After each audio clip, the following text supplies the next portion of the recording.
अब देखो कि law of conservation of electric charge, पहले तो कल जो एक्सप्लेन किया था एक बार फिर से रिपीट कर लूं, क्योंकि लास्ट में प्रॉब्लम बहुत सारे को था कि चार्ज इंडक्शन मतलब जिस ऑब्जेक्ट के ऊपर चार्ज नहीं है वहां चार्ज प्रोड्यूस करना।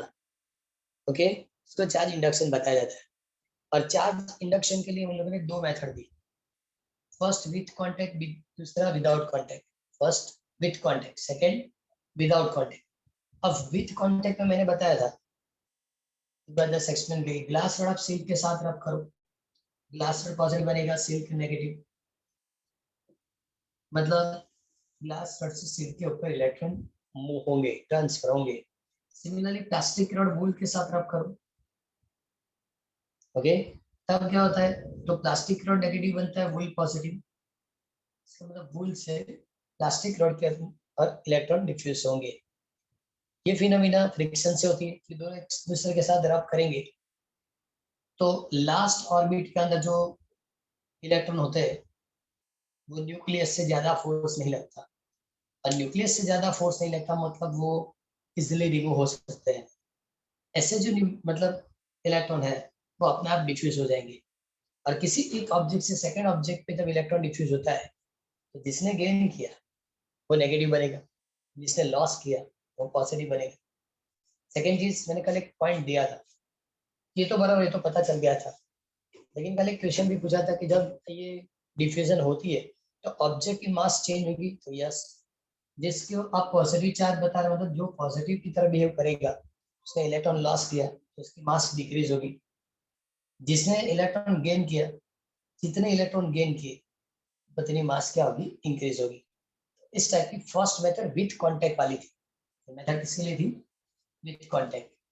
विथ कांटेक्ट की सेकंड मेथड क्या थी, मैंने बताया किसी एक स्फीयर ए के ऊपर इलेक्ट्रिक चार्ज कैपिटल Q है, second sphere B electric charge 0 है, दोनों को आप इलेक्ट्रिकली कांटेक्ट में रखेंगे, मतलब उसको वायर से कनेक्ट कर दो या दोनों एक साथ कांटेक्ट में रख दो, ओके, तब क्या होता है कि दोनों को जब एक साथ कांटेक्ट में रखेंगे टोटल इलेक्ट्रिक चार्ज क्या होगा, Q प्लस 0 मतलब Q। अब दोनों आइडेंटिकल स्फीयर है तो इक्वली डिस्ट्रीब्यूट Q होगा, by 2, Q by 2। Q by 2 हो जाएगा, मतलब इसके लिए Q by 2, ये भी Q by 2, बराबर। एक चीज और बताओ, चल ए और बी है, अब मैं क्या करूंगा, बी को सी के साथ कनेक्ट कर रहा हूँ जिसके ऊपर चार्ज क्यू है, चलो ये दोनों को मैंने कनेक्ट किया। अब बताओ बी और सी पे कितना डिस्ट्रीब्यूशन होगा, पहले मैंने क्या किया, ए और बी को कनेक्ट किया तो distribution Q by two, Q by two. अब बी के ऊपर क्यू बाई टू है, सी के ऊपर क्यू है, दोनों को मैंने थर्मली कांटेक्ट में रखा, अब डिस्ट्रीब्यूशन क्या मिलेगा, तो क्या करना है, सबसे पहले दोनों की चार्ज कैलकुलेट करो, Q B plus Q C, Q B कितना है, क्यू बाई क्यू सी कितना है, क्यू, चलो एडिशन कितना होगा, 3Q by 2। 3Q by 2। 3Q by 2, ये तो टोटल चार्ज हुआ। अब इक्वल डिस्ट्रीब्यूट करना है, दोनों में इक्वली डिस्ट्रीब्यूट करना है, इसका मतलब यहाँ होगा 3Q by 4, यहाँ भी होगा 3Q by 4, क्योंकि 3Q by 2 था, हाफ हाफ डिस्ट्रीब्यूट करना है तो डिवाइड बाई 2, जो डिवाइड बाई 2 करेंगे तो इसके ऊपर होगा 3Q by 4, यहाँ भी क्या होगा 3Q by 4। मतलब ये मेथड अब आपको याद नहीं है, ये बहुत सा न्यूमेरिकल में भी है, एमसीक्यू में भी है, कि जब दो किसी भी स्फीयर, आइडेंटिकल स्फीयर को आप इलेक्ट्रिकली कांटेक्ट में रखेंगे तो पहले चेक करो टोटल चार्ज कितना हुआ, और टोटल चार्ज के बाद दोनों को हाफ हाफ 50-50% डिस्ट्रीब्यूट करके देना है। क्लियर, हमने यहाँ चेक किया Q by 2 था, यहाँ चेक किया Q था, एडिशन किया 3Q by 2 हुआ, तो 3Q by 2 is a total charge. अब 50-50% डिक्रीज मतलब डिस्ट्रीब्यूट करेंगे 3Q by 4, 3Q by 4 इस तरह से रहेगा। तो ये दोनों मेथड जो है, ये दोनों मेथड वो विथ कांटेक्ट वाली है, ओके। बाद में हमने विदाउट कांटेक्ट वाली मेथड एक्सप्लेन की थी, विदाउट कांटेक्ट भी हम चार्ज किस तरह से प्रोड्यूस कर सकते हैं, ये इंडक्शन कैसे होगा। उन लोगों ने बताया कि suppose sphere A and sphere be identical है और thermally contact, sorry electrically contact है, ओके। अब मैंने यहाँ रॉड रखा, जो रॉड पॉजिटिव चार्ज वाला है, जब पॉजिटिव चार्ज वाला रॉड रखेंगे तो ये पूरे सिस्टम से जो नेगेटिव चार्ज है वो यहाँ आना शुरू हो जाएंगे। ओके, या पॉजिटिव अट्रैक्शन के हिसाब से इलेक्ट्रॉन यहाँ होंगे, जितने इलेक्ट्रॉन इधर आएंगे उतना पॉजिटिव चार्ज अपने आप इधर प्रोड्यूस होगा। ओके, अब उन लोगों ने क्या किया कि अब दोनों को सेपरेट कर दो। ये दोनों क्या करेंगे हम, सेपरेट। सेपरेट करने का मतलब ए,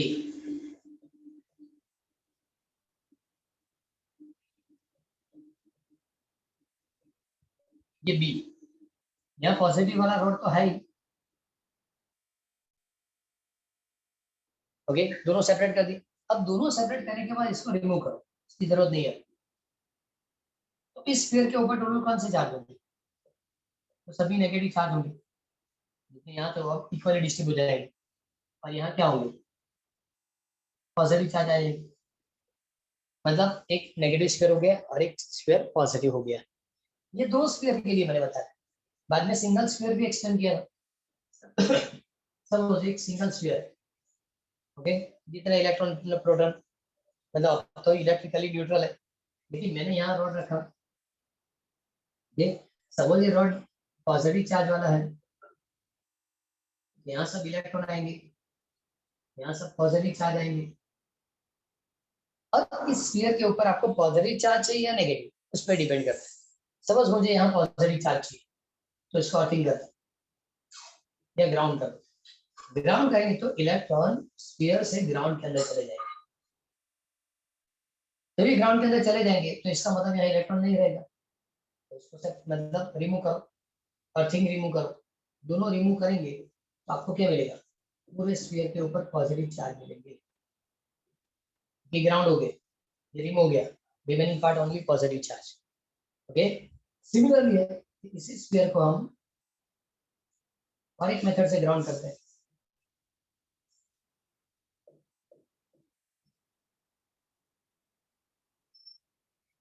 पॉजिटिव चार्ज वाला रॉड है, ओके, मैंने इसको ग्राउंड किया।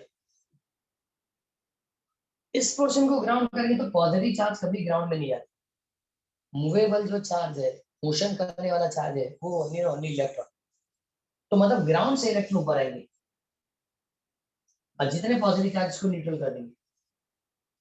ओके, अब ये अर्थिंग हटाओ, इसको भी हटाओ, रिमेनिंग पार्ट, मतलब स्फीयर के ऊपर आप कौन सा चार्ज चाहिए उस हिसाब से वर्किंग कर सकते हैं। ठीक, विदाउट कांटेक्ट वाली मेथड, आगे जो बताया विथ कांटेक्ट वाली मेथड। ओके, कल वाला मैंने ये कंप्लीट किया, आज क्वांटाइजेशन। ओके, क्वांटाइजेशन का मतलब क्या होता है, क्वांटाइजेशन ऑफ इलेक्ट्रिक चार्ज, पहले तो conservation of electric charge complete, then quantization. Conservation मतलब कि क्वांटिटी कभी चेंज नहीं होती, law of conservation of electric charge. Electric field में किसी भी फिनोमिना के अंदर इलेक्ट्रिक चार्ज रिमेन कांस्टेंट, वो कभी चेंज नहीं होते। अभी लिखा था ग्लास और सिक के साथ रब करेंगे तो ये पॉजिटिव होता है और ये नेगेटिव। ओके, ये क्या बनेगा, पॉजिटिव, क्या बनेगा, नेगेटिव।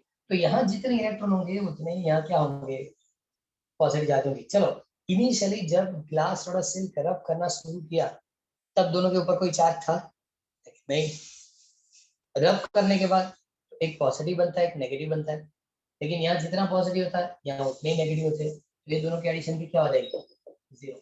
मतलब initial and final, initial and final जो क्वांटिटी है इलेक्ट्रिक चार्ज की वो रिमेन कांस्टेंट, वो रिमेन क्या हो जाएगा, कांस्टेंट, वो कभी चेंज नहीं होगा। क्लियर। एक चीज और, जब मेरे पास एक इस टाइप की बॉक्स है,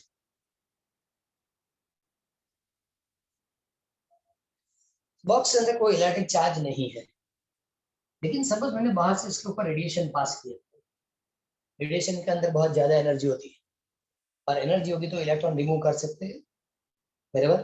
और मैंने चेक किया कि इसके अंदर 5 इलेक्ट्रॉन क्रिएट हो गए, तो जितने इलेक्ट्रॉन क्रिएट होंगे पॉजिटिव चार्ज भी क्रिएट होंगे, तो जितने इलेक्ट्रॉन क्रिएट होते हैं पॉजिटिव चार्ज क्रिएट होंगे।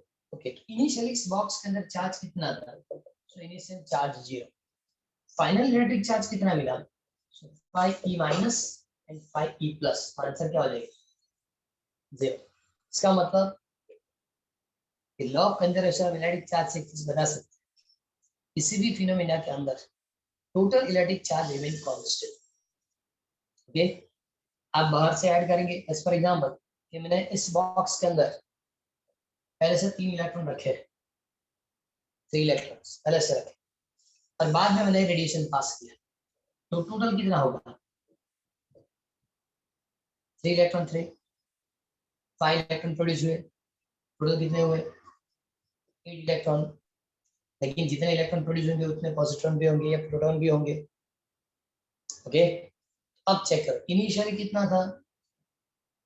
3 इलेक्ट्रॉन। फाइनली हम लिखेंगे 8 इलेक्ट्रॉन हुए,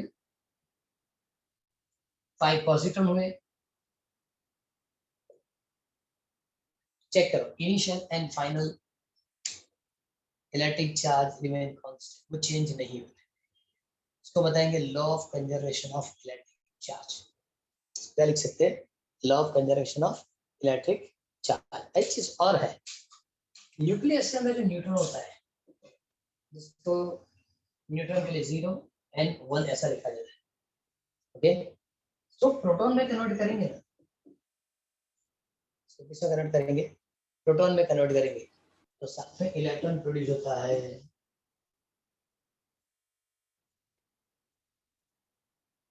न्यूट्रॉन प्रोटॉन में कन्वर्ट होगा तो इलेक्ट्रॉन प्रोड्यूस होगा, लेकिन प्रोटॉन जब न्यूट्रॉन में कन्वर्ट होता है तो पॉजिट्रॉन क्रिएट होगा। पॉजिट्रॉन मतलब सिमिलर पार्टिकल, प्रोटॉन की तरह सिमिलर पार्टिकल, जिसको पॉजिट्रॉन बताया जाता है। तो इक्वेशन याद रखना, न्यूट्रॉन जब प्रोटॉन में कन्वर्ट होंगे, चेक करो 1 1, ये दोनों की एडिशन 1 + 0 मतलब 1, ये दोनों की एडिशन 1 - 1 मतलब 0, इक्विलिब्रियम है इक्वेशन। यहाँ चेक करो 1 1 1 + 0 मतलब 1, ये दोनों की एडिशन 1, मतलब जब न्यूट्रॉन प्रोटॉन में कन्वर्ट होगा तो साथ में इलेक्ट्रॉन प्रोड्यूस होगा, लेकिन जब प्रोटॉन न्यूट्रॉन में कन्वर्ट होगा तो पॉजिट्रॉन क्रिएट होगा। क्या क्रिएट होगा? पॉजिट्रॉन। ओके, टेक्स्ट बुक से 1.5.2 वाली टॉपिक एक बार पढ़ लो। 1.5.2 charge, law of conservation of electric charge. उसके बाद हम क्वांटाइजेशन ऑफ इलेक्ट्रिक चार्ज पढ़ेंगे। पहले 1.5.2 वाली टॉपिक फटाफट कंप्लीट कर लो।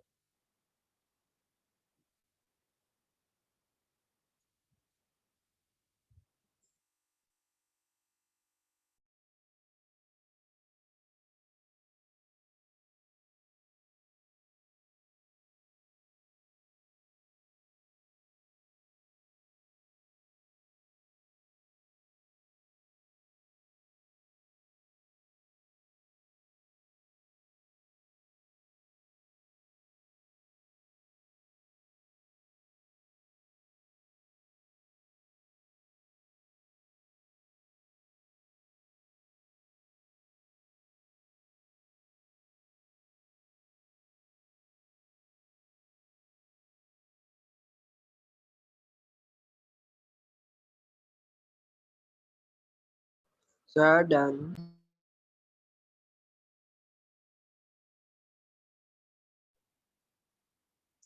ओके, कोई डाउट है इसमें? No, no. 5.2 चार्ज की कन्वर्ट मतलब law of conservation of electric charge. ऐसे तो हमने 11th में पढ़ा है law of conservation of energy, law of conservation of linear momentum, law of conservation of angular momentum, similar law of conservation of electric charge. मतलब किसी भी phenomena के अंदर इलेक्ट्रिक फील्ड की, किसी भी फिनोमेना के अंदर total electric charge remain constant, change नहीं होंगे। 0 ऐसा नहीं बतना है। हाँ, total electric charge remain constant, इसलिए मैंने example the.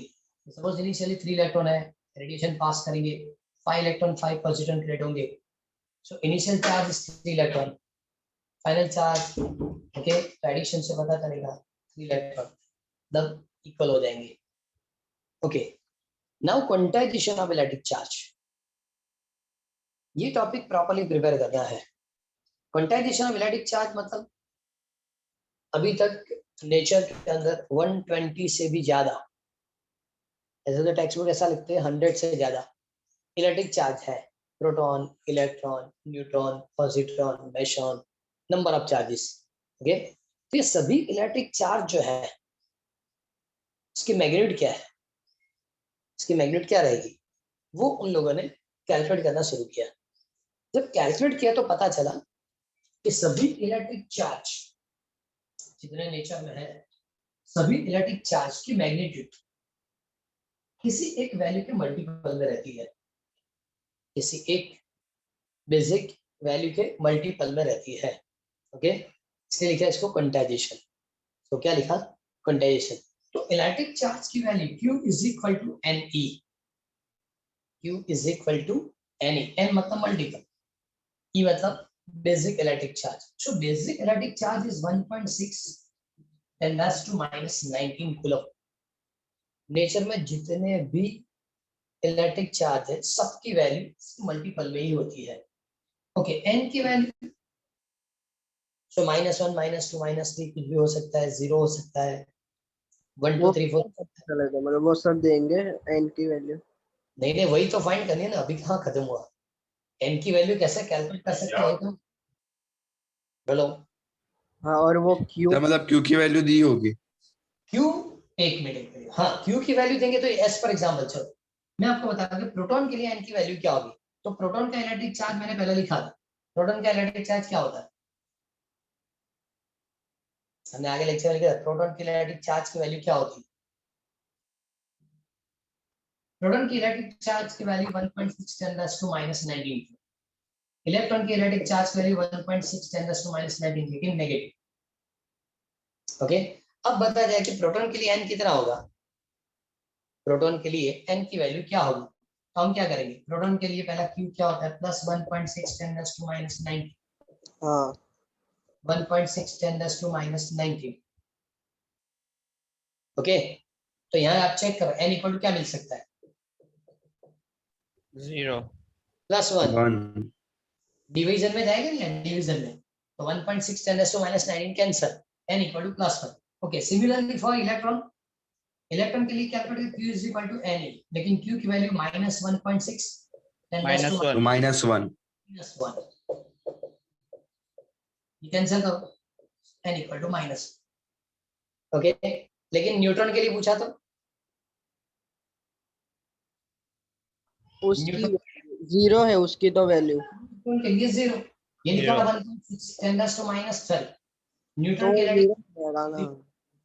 n into 1.6 10 to -n equal to क्या मिलेगा, 0। तो ये जो फार्मूला है law of conservation of, sorry quantization of electric charge, Q is equal to Ne. E is a basic charge, is a 1.6 10 to -19 coulomb. इससे कम value कभी electric charge की नहीं होती। यूनिवर्स के अंदर नॉर्मली मिनिमम वैल्यू होती है 1.6 10 to -19 कूलम, इससे कम वैल्यू पॉसिबल नहीं है। ओके, ये बेसिक इलेक्ट्रिक चार्ज की वैल्यू होगी। So Q equal to Ne, Q is equal to क्या रखेंगे, Ne। ओके, तो इस तरह से कैलकुलेशन हो सकती है। तो तीनों के लिए मैंने कैलकुलेट बताया। प्रोटॉन के लिए लिखना है n इक्वल टू +1, इलेक्ट्रॉन के लिए लिखना है n इक्वल टू -1, न्यूट्रॉन के लिए n इज इक्वल टू 0। अब डिफरेंट, बोलो बोलो, इसमें से एमसीक्यू। एमसीक्यू में यही तो होगा ना, n की वैल्यू। अभी तो देखो डिफरेंट टाइप, ये तो सिर्फ बेसिक कंडीशन मैंने रखी। अब मैं बता रहा हूँ कि सपोज आपको ऐसा बताया जाए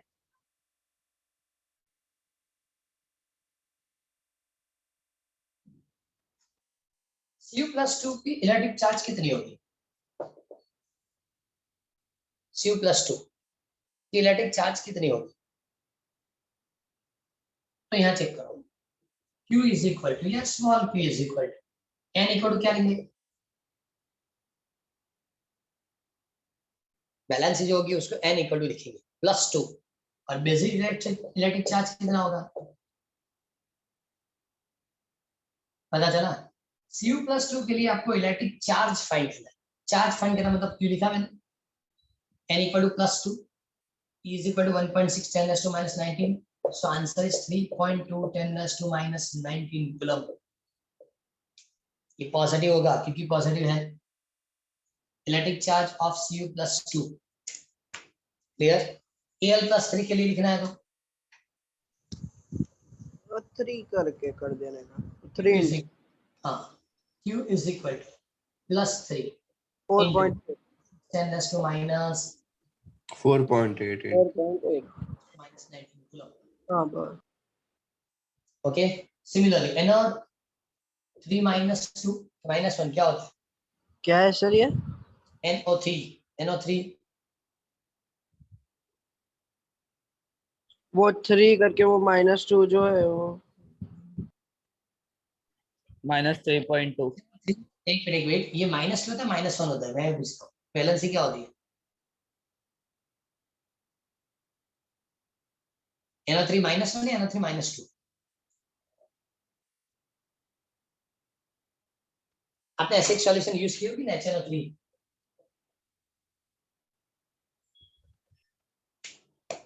HNO3 इस टाइप की आपने सॉल्यूशन पढ़ने में आया होगा। H+1 -1 नहीं होता, -1 होता है। HNO3 -1। ओके, HNO3 -1 के लिए इलेक्ट्रिक चार्ज कितना होगा? N = -1, हाँ N = -1 into 1.6 10 raised to -19, -1.6। सभी जगह यूनिट कंपलसरी लिखना है, पता चल रहा है? Yes, sir. जो वैलेंसी होती है वैल्यू। अब ऐसा भी पूछ सकते हैं NO3 -1 और इलेक्ट्रॉन की इलेक्ट्रिक चार्ज इक्वल होती है, ट्रू या फॉल्स? NO3 -1 और इलेक्ट्रॉन की चार्ज की वैल्यू इक्वल होती है। इलेक्ट्रॉन की चार्ज कितनी थी? वही सर -1.6 ही है। Yes, sir. NO3 -1 की वैल्यू NO3 -1 और इलेक्ट्रॉन की चार्ज की वैल्यू इक्वल होती है, सही है? तो सर वो 2 था उसका हाँ, कहाँ टू है? चार्ज मतलब Q = 1.6 10 raised to -19। मैंने किसके लिए पूछा? NO3 -1 और इलेक्ट्रॉन, दोनों की चार्ज की वैल्यू इक्वल होती है। पता चल रहा है क्वेश्चन जो बोला हूँ? यस पता चल गया यस सर पता चला। अब आपने क्या किया कि सबसे पहले डिफरेंट ऐसे जो आयंस है, वो आयंस के लिए मैंने कैलकुलेशन। पहली मेथड, तीनों पार्टिकल की इलेक्ट्रिक चार्ज में n की वैल्यू क्या है, इसके लिए ये बेसिक था। प्रोटॉन के लिए n की वैल्यू +1, इलेक्ट्रॉन के लिए n की वैल्यू -1, न्यूट्रॉन के लिए n की वैल्यू 0। बाद में मैंने डिफरेंट आयन के लिए आपको कैलकुलेशन बताई कि चार्ज कैसे कैलकुलेट करेंगे। अब उन लोगों ने ऐसा बताया, देखो इस क्वेश्चन को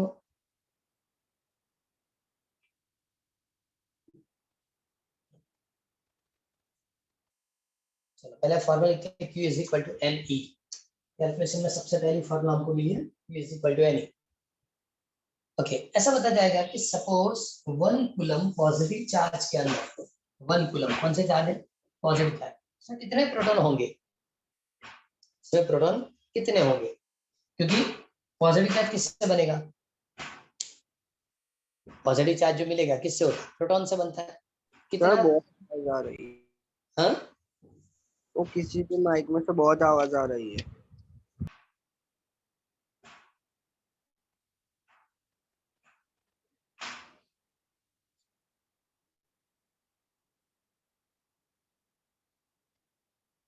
अब बराबर है। हाँ अब नहीं है yes sir. Okay, 1 coulomb positive charge के अंदर नंबर ऑफ प्रोटॉन कितने होंगे? क्योंकि 1 कूलम पॉजिटिव चार्ज प्रोटॉन से बनता है, similarly 1 coulomb negative charge electron से बनेगा। तो क्वेश्चन क्या है? Number of proton in 1 coulomb positive charge is dash. तो आपको कंप्लीट करना पड़ेगा, तो फॉर्मूला लिखेंगे Q = Na। Q कितना दिया? 1 कूलम। N कैलकुलेट करना है, डेसिडेट चार्ज।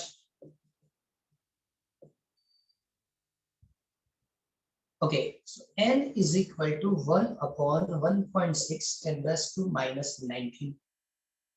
ओके, -19 ऊपर जाएगा तो +19, ऐसा लिख रहे देखो।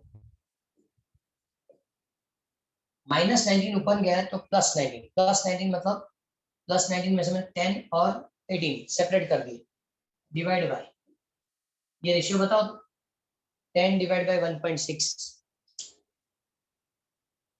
10 divide by 1.6, 6.25. 6.25. So n is equal to 6.25 into 10 raised to 18. इतने प्रोटॉन आप कंबाइन करेंगे तब जाके 1 कूलम पॉजिटिव चार्ज होगा। Number of proton in 1 coulomb positive charge, ये एमसीक्यू बहुत बार पूछा गया है। Number of electron in -1 coulomb positive, मतलब -1 कूलम चार्ज, पॉजिटिव चार्ज होगा तो ये प्रोटॉन होंगे, ये नेगेटिव चार्ज होगा तो इतने इलेक्ट्रॉन होंगे, क्या होंगे, उतने इलेक्ट्रॉन होंगे। क्लियर, ये पता चल रहा है? Yes sir. ये तो एक सॉल्व करके दो, चलो कौन सा? जल्दी एक सॉल्यूशन दो।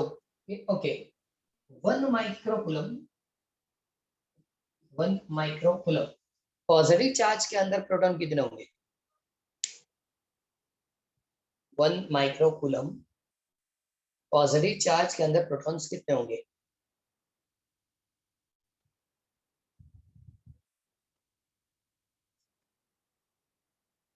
ओके, माइक्रोकूलम को कूलम में कन्वर्ट करो पहले, कितना होगा?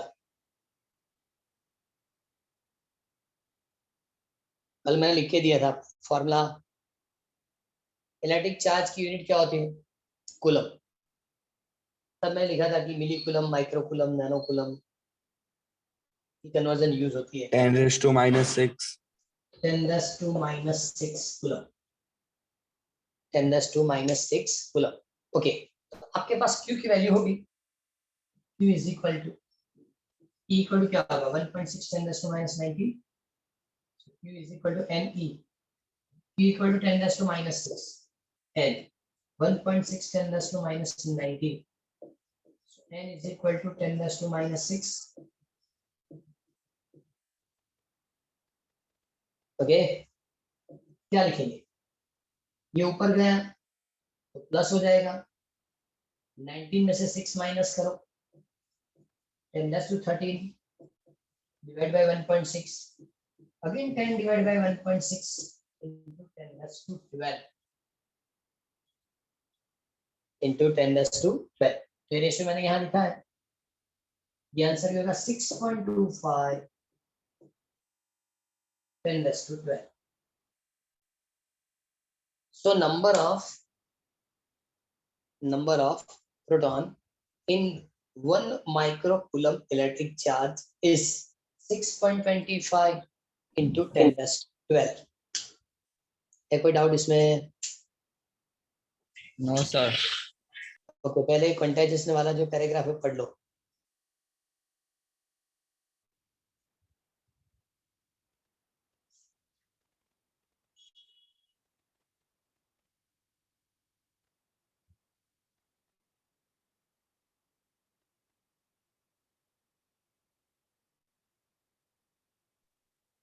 सर मतलब फाइनल जो n की वैल्यू आएगी 10 पॉजिटिव नंबर ही आएगा, नेगेटिव नहीं आएगा ना 10, नहीं तो फ्रैक्शन में।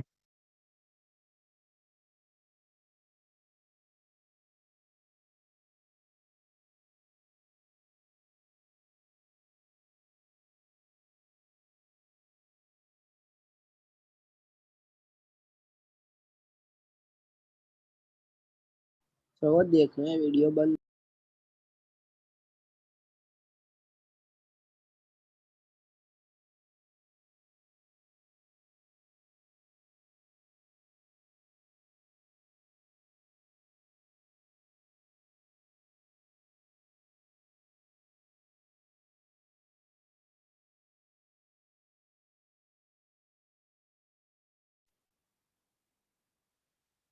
કેવું છે એ તકલીફ નથી ને?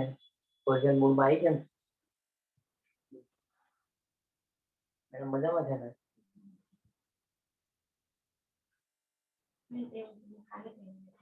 કેવું ના હોય બધું આપણે આપણે લીધે સારું છે તો બધાને ખબર જ છે કે અત્યારે બધું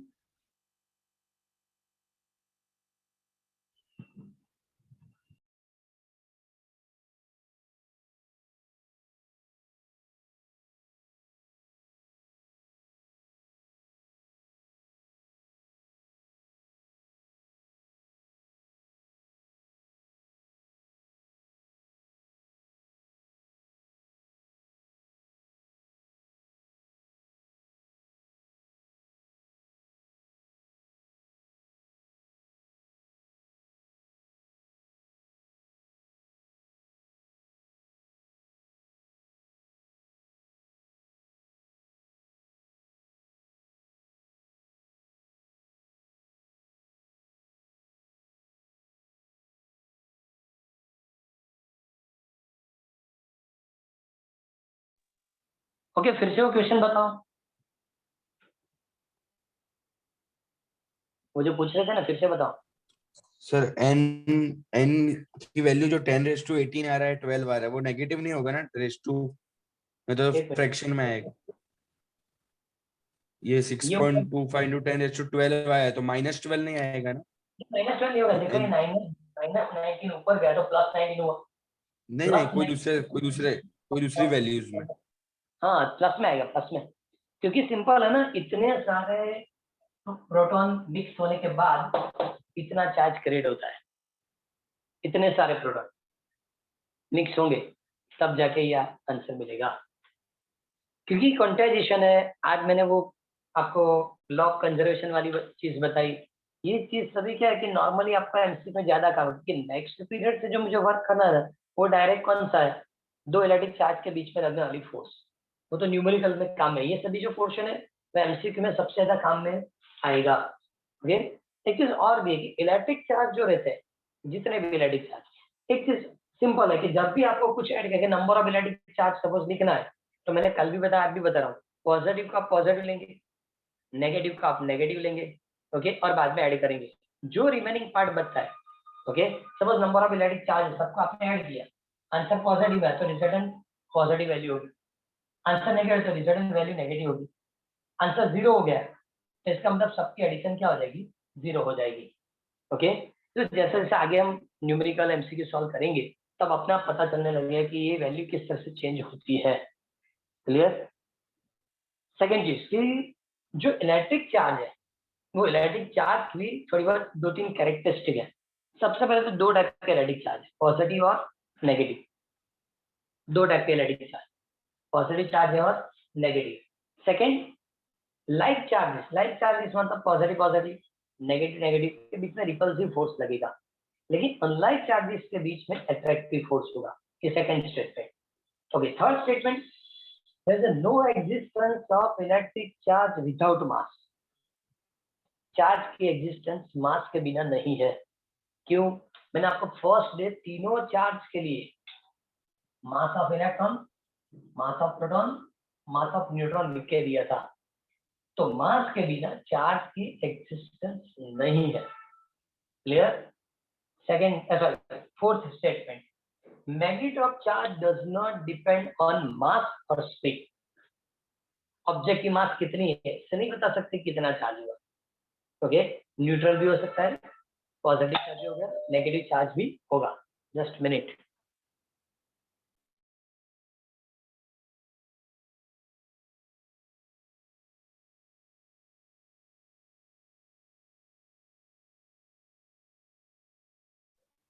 सो नंबर ऑफ चार्जेस कितने हैं उससे पता चलता है कि ये ऑब्जेक्ट पॉजिटिव होगी, नेगेटिव होगी या न्यूट्रल होगी। तो मैंने 4 स्टेटमेंट्स आपको दिए, 4 कैरेक्टरिस्टिक ऑफ इलेक्ट्रिक चार्ज के 4 स्टेटमेंट दिए। फर्स्ट स्टेटमेंट, तो इलेक्ट्रिक चार्ज दो टाइप के होंगे, पॉजिटिव और नेगेटिव।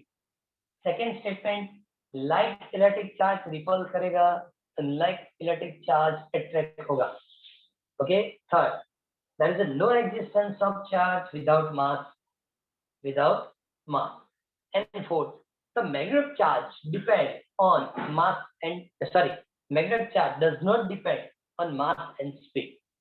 कितना मास है, स्पेस से वो डिपेंड नहीं करता। क्लियर?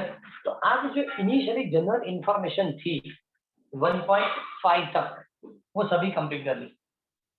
अब कूलम्स लॉ से स्टार्ट होगा, तो नेक्स्ट से ही करेंगे। तब तक ये पूरा टॉपिक प्रॉपर्ली पढ़ लो। मैंने कल आपको इसलिए नहीं भेजा था वो क्या क्वेश्चन कि ये एक साथ सभी पूरे पोर्शन 1.5 तक की पूरी आपको पोर्शन में सेंड कर दूंगा अभी थोड़ी देर के अंदर, तो आपको इसको प्रॉपर्ली पढ़ लेना, इसमें आपको प्रॉब्लम नहीं होगा। ओके, और बाद में कैलकुलेशन वाला पोर्शन हम कंटिन्यू करेंगे, कूलम्स लॉ वाला। बराबर? आज इतना प्रॉपर्ली पढ़ना है। आज कौन कौन सी मतलब टॉपिक पढ़े? एक तो quantization of electric charge, law of conservation of electric charge, और मैंने आज फिर से आपको इंडक्शन एक बार रिपीट करके दिया है। ये सभी जो एमसीक्यू वाले टॉपिक है तो प्रॉब्लम नहीं होना चाहिए। क्लियर? तो इतना एक बार रिवाइज करना 1.5 तक, और 1.5 तक के क्वेश्चंस भी आपको सेंड करूंगा, जो प्रिपेयर करनी है वो सभी नहीं करूंगा, जितनी प्रिपेयर करनी है वो सभी क्वेश्चंस आज मैं आपको सेंड करूंगा। और नेक्स्ट से कैलकुलेटर के साथ बैठेंगे, मतलब थियरी जो है वो लेंथी भी होगी और उसके अंदर आपको न्यूमेरिकल भी मिलेंगे। आज इतना ही रखो, बराबर।